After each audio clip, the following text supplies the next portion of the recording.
целия свят се строят гигантски мегапроекти, които поглъщат стотици милиони, че понякога дори и милиарди. Щом работата по тях приключи, обикновено резултатът е зашеметяващи сгради, пътища и мостове, че дори и цели нови градове. Въпреки че към подобни грандиозни строежи се пристъпва само след много внимателни и дълги анализи, понякога тези същите проекти се превръщат не само в губещи и безсмислени, ами в истински бедствия, косващи човешки животи. Аз съм Слави и днес ще ви представя топ 10 мегапроекти, които са претърпели пълен провал.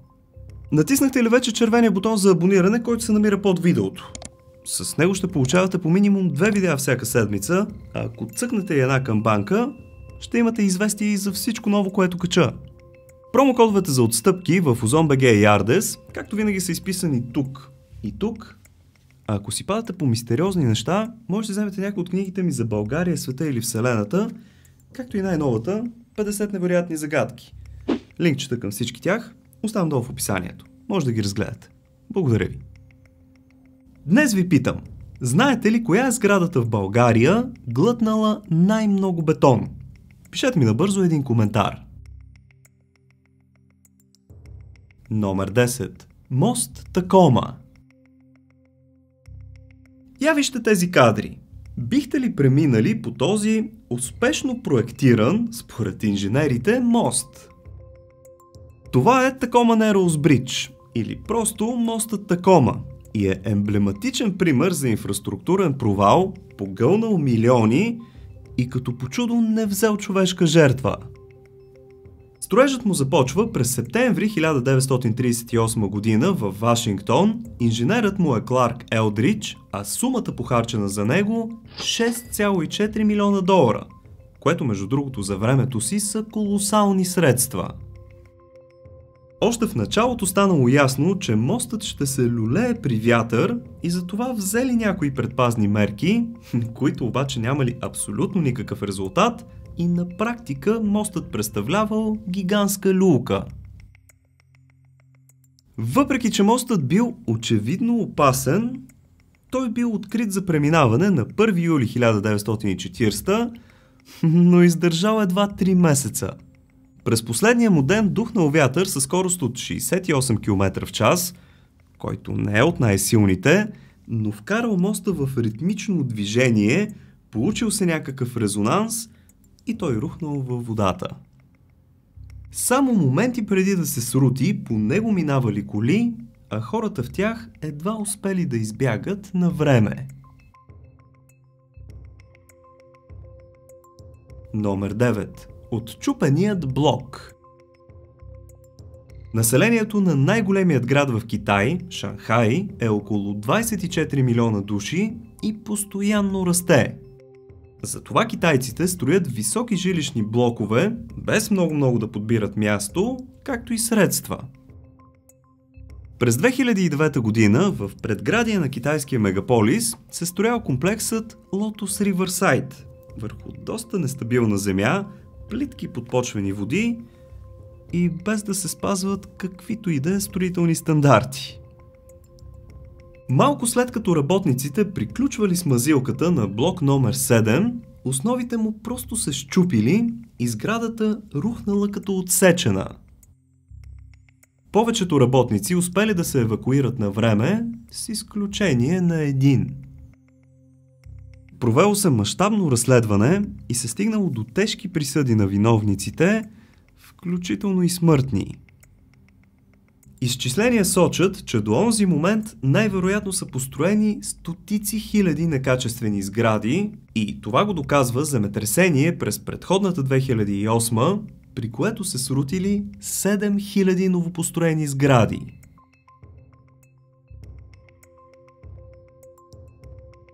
Номер 8. Наклонената кула в Пиза.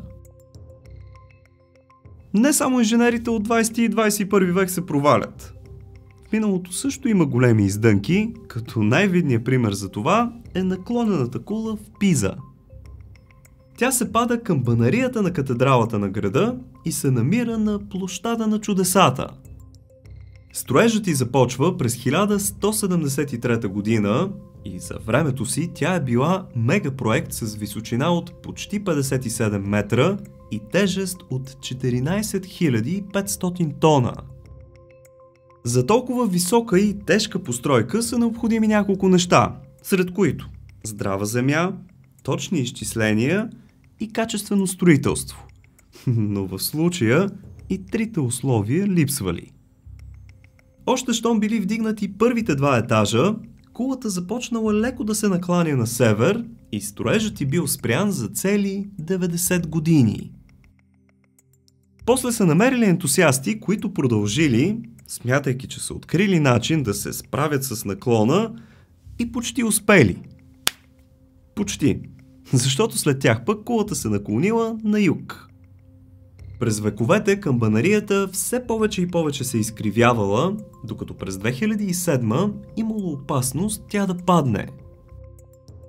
Тогава италианската държава се заема със спасяването й и заедно с специалисти по земна механика я възстановяват до наклона й от 1838 година и това за сега я спасява от рухване.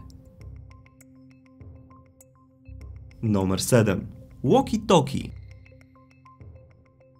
Ето този архитект с името Рафаел Виньоли е създател на две сгради, които буквално могат да опекат намиращите се в близост хора. Те са на два различни континента, но създават едни и същи проблеми. Става въпрос за небостъргач в Лондон и хотел в Лас Вегас. Сградата в британската столица е продадена за рекордните 1 милиард и 800 милиона долара. Още с построяването й през 2014, местните хора започват да я наричат локи-токи заради особената й форма. Но не това бил проблемът, а по-скоро цялата централна фасада покрита със светоотражателни стъкла.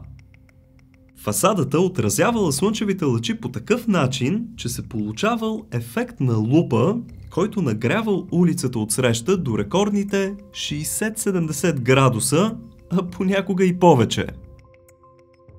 Дори пластмасите по паркираните долу коли започнали да се разтапят, а репортер успял да изпържи яйца на бетона. Наложило се да се постави огромен тъмен панел върху небостъргача, за да се реши този проблем, което струвало допълнителни 14 милиона долара. Рафаел Виньол успял да сътвори още едно архитектурно недоразумение. Това е хотелът Вдара в Лас Вегас. При него отразените слънчеви лъчи падали директно върху басейна на хотела и неусетно гостите получавали сериозни изгаряния само за минути. Температурата отново достигала 70 градуса, а управата на хотела временно решили проблема с специални чадъри. Номер 6. Джеда Тауър. Както знаете, шейховете на богатите на нефт арабски държави обичат да парадират с възможностите си и постоянно се състезават кой ще построи най-високия небостъргач. Такъв трябвало да има и в град Джеда, Саудитска Арабия, а амбицията била да се построи първата в света кула, висока 1 километър. Една от целите естествено е да се разнообрази с туризъм икономиката, по примера на Дубай и известната му Бурж Халифа. Строежът на сградата, наречена кулата на кралството, оценена на 1 милиард долара, започнал през 2013 и трябвало да завърши през 2018. Но най-големите инвеститори, сред които членове на управляващото семейство, били изпратени в затвора. И така строежът е спрян на 1/3 завършеност. Както се сещате, след няколко месеца ги освободили, но пък за нещастие се появява COVID-19 и било взето решението завършването да се отложи. Така 252 етажната сграда стои само на основи и бетон. И така, стигнахме до средата. Ако всичко от тук ви е харесало и ви е било интересно, оставете по един палец нагоре или пък ударете едно рамо чрез бутона Thanks под видеото. Хай сега обаче да продължаваме с още по-интересни провалени мегапроекти. Номер 5. Стадион в джунглата на Бразилия. Ако сте запалени по футбола, просто няма как да сте пропуснали световното първенство в Бразилия през 2014. Надали обаче знаехте, че подготовката му е струвало на тази държава 11 милиарда долара, тъй като се наложило да построи цели 12 нови големи и модерни стадиона, както и да обнови редица други. Подобен род съоръжения обикновено не носят кой знае каква икономическа полза на държавата, но най-глупавата инвестиция била Арена ди Амазония в град Манауш, който, макар и голям, се намира насред амазонската джунгла, доста изолиран и далеч от всичко. Самата инфраструктура наоколо и цялата тази инвестиция била напълно безсмислена, но това не попречило на правителството да хвърли едни 250 милиона долара, за да построи стадиона. Очевидно и там си имат обществени поръчки. На него били изиграни едва 4 мача от борбата за световната купа. Стадионът бил използван още 2-3 пъти по време на Олимпиадата, а след това бил изоставен заради скъпата поддръжка. Номер 4. Изоставените градове в Китай. Може би сте чували, че в Китай са построени цели градове, в които няма жители, въпреки че за строежа им са похарчени милиарди. Короната на провалите им обаче е Шангън, който е по-известен като град в града, защото е разположен на територия от 7 квадратни километра, което изобщо не е малко. Проектът не бил никак ефтин, струвал над 3 милиарда долара. Състоял се от две части. Първата и по-голяма била жилищна от висок клас, а във втората и по-малка построили бизнес центрове и небостъргачи. Въпреки че се намирал на много удобно място и жилищата започнали да се изкупуват на зелено, Шангън останал празен и изоставен. Причината е, че през 2014 година местните власти започват разследване срещу строителната компания, а през 2017 година собственикът ѝ е осъден за корупция и вкаран в затвора. Цените на имотите рязко паднали и фирмата фалирала, а правителството конфискувало целия строеж. То обаче нито го продължило, нито компенсирало хората, които вече си били купили имоти там. Техните пари просто изгорели. Номер 3. Новата столица на Миянмар. През 2002 година управниците на Миянмар тайно решили да построят нова столица на държавата, в което няма нищо лошо и е често срещана практика, когато текущата столица започва да не издържа инфраструктурно.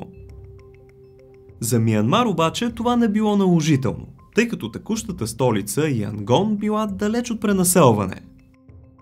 Без дори да се допитат до народа, тайното строителство започнало във вътрешността на страната, но 4 месеца по-късно всичко излязло наяве и въпросите започнали. Тогава името на новата столица било оповестено – Найпидо, в директен превод – резиденция на краля. До ден днешен не са напълно ясни причините за построяването на новата столица, като дори някои спекулират, че това е по съвет на астролозите на краля. Така новият град не се радва на особен интерес и никой не се мести там, въпреки че всичко е вече готово. Огромните многолентови магистрали са пусти, къщите тънат в разруха, летището посреща по едва един полет на ден и моловете са празни. Градът си функционира административно, но остава празен към хора. Номер 2. Зеленият град в Малайзия. На 4 малки острова в Малайзия стои недостроен първият в света екоград. Идеята била доста смела. Изключително много растителност, която да създава усещането, че човек не е в град, ами в джунгла. Дизайнът е доста иновативен и на две нива, като по долната страна е трябвало да минава целият трафик, а по по-високите нива да има паркове, спортни съоръжения и всичко останало. Този футуристичен град би трябвало да бъде напълно построен до 2035 година и да струва $100 милиарда, биейки всички рекорди по инвестиция в подобно тип съоръжение. Предполагам, усещате, че и тук се крие едно но.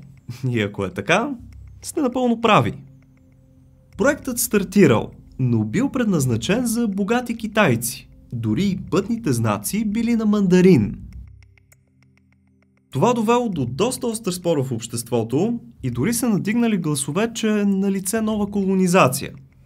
Тогава министър-председателят на държавата забранил на чужденци да притежават имоти в новия град.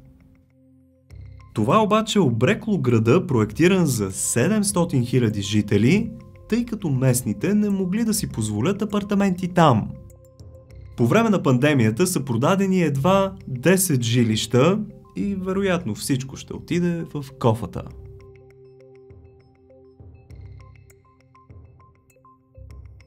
Номер 1. Островите Светът в Дубай.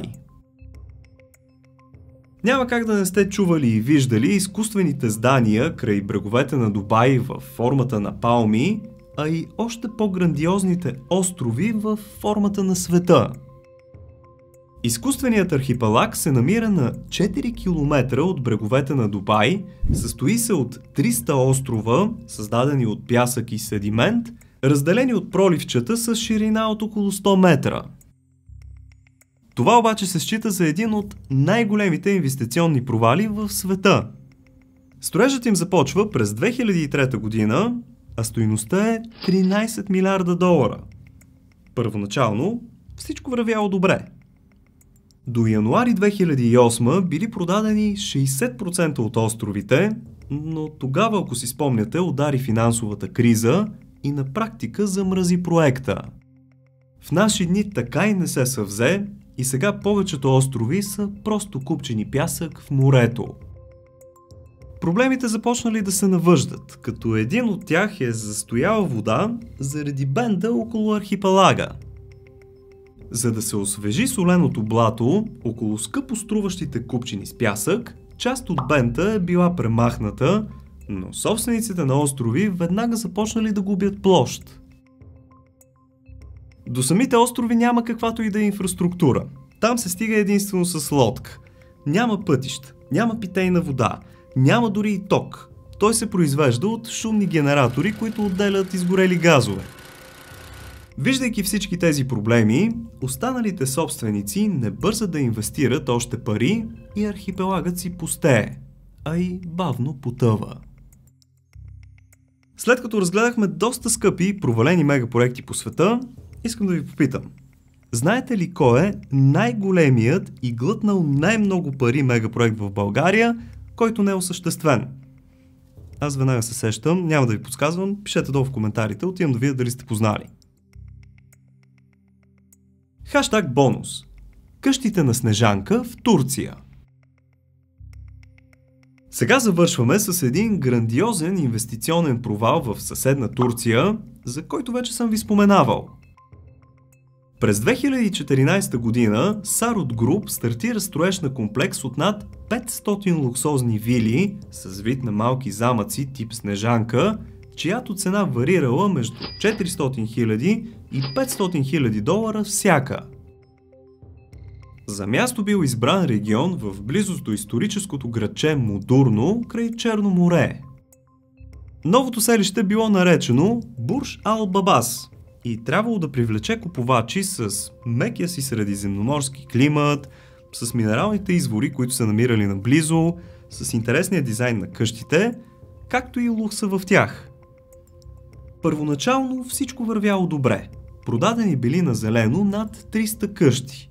Но после за проекта настъпили лоши времена. Цените на петрола на пазара започнали да спадат, а и оттам приходите на купувачите от Близкия изток. Затова се наложило проектът да бъде спрян, а през 2019 година фирмата инвеститор обявила банкрут. Ако нещо видео ви е харесало, давайте по един палец нагоре в подкрепа. Ако ли пък не, съседния бутон до него. Но ако искате да ми ударите едно рамо в това, което правя, използвайте бутона Thanks отдолу или просто споделете това видео в социалните мрежи с приятели. Абонирайте се супер лесно за канала от кръгчето с моята снимка ето тук горе и след това не забравяйте да биете една камбанка, за да получавате известие, когато кача нещо ново. В случай, че имате още свободно време, което искате да запълните с знания и интересни факти, натиснете на някой от ето тези двете видеа тук. Благодаря ви, че за пореден път бяхте с мен. Чао! И внимавайте като купувате на зелено.